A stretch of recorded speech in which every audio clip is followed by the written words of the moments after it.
Have you ever felt? Are you listening? Damn.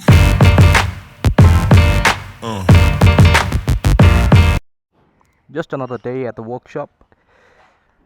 Now, from the first day that I got my bike, I realized that it did not have enough braking. Now, many of you might disagree with me, but I would tell you one basic thing that I found out.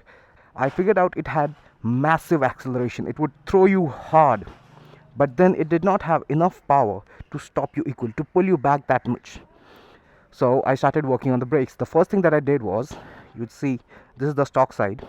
I had installed EBC double H brake pads. They are sintered brake pads, one of the best brake pads you can get. I installed those. I said one of the best, mind you. So I installed those brake pads, and I felt the difference in braking power. I most definitely did. But then I got a little more bite. I did not get the feel. Now the second thing that I installed was the Brembo RCS 19. My previous one had some servo issues, so I got another one installed, again from Revive Customs themselves. And this one actually was on the clutch side, but we shifted it on the brake side, and it's working perfectly fine, not an issue. Everything works the way it should. Now I have the feel, I have the brake bite, but I don't have adequate braking power. I thought, okay, what I could do is I could go for a 320 brake you get from KTM Power Parts. But what's the fun in that, man? There's no fun. Let's do something exciting. I was never a fan of the bikes with single side brakes, a single disc. Never liked them. I thought, let's just make a dual disc. I wrongly assumed that I could just directly bolt on, get a right side caliper, put it on the left side, and bolt on this disc directly on the piece. But later we found out that the right side just had 5 mounts, whereas the bolts are 6. So we had to do a lot of work, a lot of fabrication, and we did those fabrications. We got it installed. I know you guys must be wondering, how much does it cost? How much time does it take for this modification? You can come to Revive Customs and it will cost you around 18 to 20 grand. Why 18 to 20 grand? Because the brake lines, you want it used, you want it new. Caliper used, new. Disc used, new. What do you want? The parts that you want, what kind of parts you want, they'll ask you, they'll fit that, and that's how the price might vary. But take an average of 18,000 rupees and it can go up to 20,000 rupees. Now, after installing both the disc, the braking power has increased massively. I can see directly what you get from one.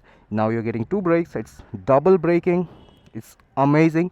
Now I can easily do a single finger braking, and emergency brake can be 2 fingers. Even with the previous RCS 19 and single disc, I had to do 2 fingers for normal braking and 4 fingers for emergency braking. Now no need for anything like that. People who have tried my braking, they have actually said it's actually scary, and yes, sometimes I do find it scary when someone just jumps in front of the bike and I pull the brake hard. I'll show you how the braking works.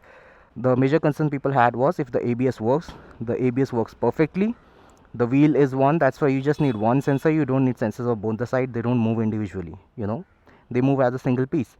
You just need a single sensor. I connected this parallelly. Let me show you on this side. We connected this parallelly, both the lines coming, one line coming in this, another line going on the other caliper. Now the ABS system spool is working for both the brakes, both the calipers, so that's not an issue at all. ABS is working perfectly. I'll even show you the working. Next concern people had, that this disc would increase the unsprung weight. Yes, it will. Now one thing you can do is you can install the power parts, the KTM power parts disc. It will be lighter. You won't increase your unsprung weight by that much, but I'll tell you, I needed that unsprung weight because the steering input used to be massive because of my weight. Whenever I used to put in the weight for steering, my bike used to fall in. Now the bike is much more stable on the highways. The steering is gradual. If you saw my last video, you can see how smoothly I was able to steer and switch from one side to another. Now let's take the bike out and I'll show you all the workings of the braking.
Here we go.